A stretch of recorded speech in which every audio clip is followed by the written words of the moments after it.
speaker. Okay, thank you very much for inviting me. I've sort of inserted myself at short notice because we had another pedestrian fatality very recently, which brings us up to 8 since the beginning of January 2018. And I followed the discussion in August, was it, when you reviewed the Road Safety Action Framework? Or was it July?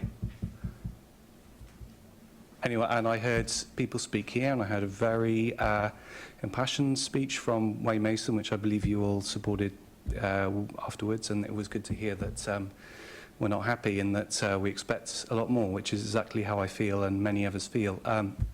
So I came really to say that I don't feel that I don't feel confident with the committee process. We expected a plan.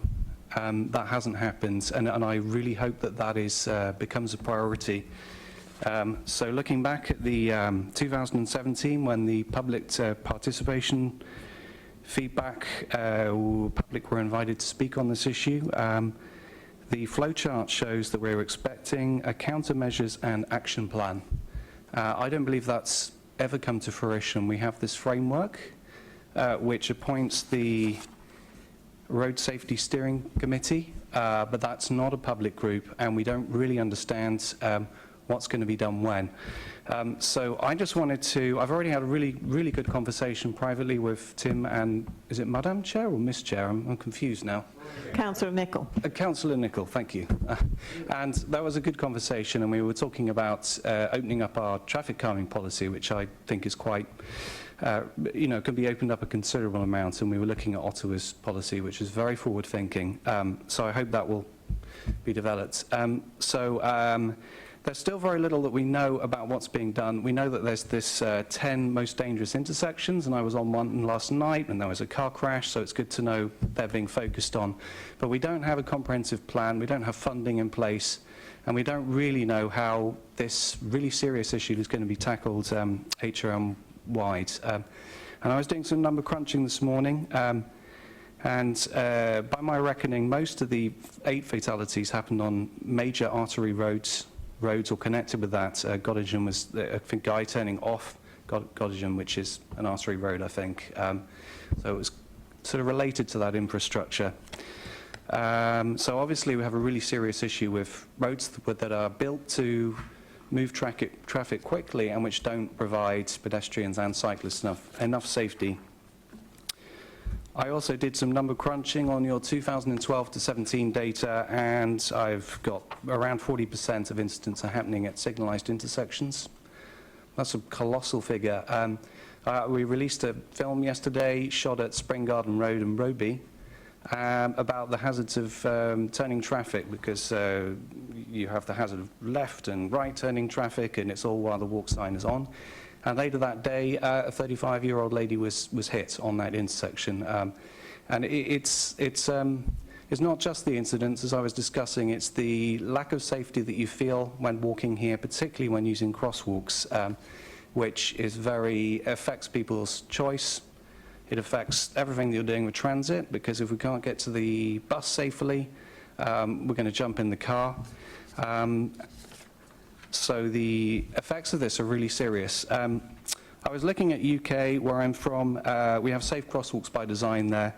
And last data I could find from 1998, around 20% of incidents happen on crosswalks, compared to, 65 here, roughly, I think is usually how it pans out. So it's not a given that people are going to be hit on crosswalks. There's some information I've got from our 2007 Crosswalk Safety Report, which shows that pedestrian error is not really significant on marked crosswalks, it's more driver error. Clearly there's design issues to think about there. And then I was looking at pedestrian safety action plans, which are, there's some really comprehensive ones out that are available to look at. I was looking at a 2012 one from Vancouver, which sets out lots of information. What I really found it interesting here is acknowledging that older pedestrians are less likely to survive a pedestrian collision. Secondly, there was some interesting data on the cost of a pedestrian collision. Anyone want to guess at the average cost of every time a pedestrian's hit, how much would you say that costs? It's not a Q&A, it's just your time to okay. All right, I have to say then. Right, so it is over $200,000. Every time a pedestrian fatality happens, the cost is over $6 million. So that's $50 million that has been incurred through knock-on financial effects just since January 2018. Also interesting, looking at Vancouver, that over 45% of fatalities were pedestrians, which is, why it's really important to develop a strategy, an action plan, countermeasures, a timeline, funding, all of that. The cost-benefit analysis of doing it is strong. Definitely worth a look at the Vancouver report. I was looking at a more recent one done by Virginia Department of Transport, and it is amazing. It's also well worth a look at. They identify countermeasures, as we expected in our road safety plan, all kinds of information. They even drill down to specific routes, what they want to do for each route to make it safer, things like making crosswalks safer, adding in pedestrian refuge islands, which we really need here, and all kinds of information on exactly what they would do with each key area.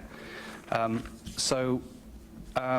I really would like to see done, I don't really know what kind of timescale we're looking at, but I feel that the committee-driven solution isn't necessarily going to work. It's not going to be the most cost-benefit way to achieve transport diversity here. I feel that we need to develop a plan, if necessary, get consultants involved, and drive this from the plan rather than from the committee. Whether that sort of matches with your own motion, then that's fantastic. But I didn't know about that before I planned this presentation. Thank you. And we all have a copy of what you were referring to, so I'm sure we'll have a good read, and I'll ask Judith to pass it on to our Director of Transportation and Public Works as well for his information. And thank you.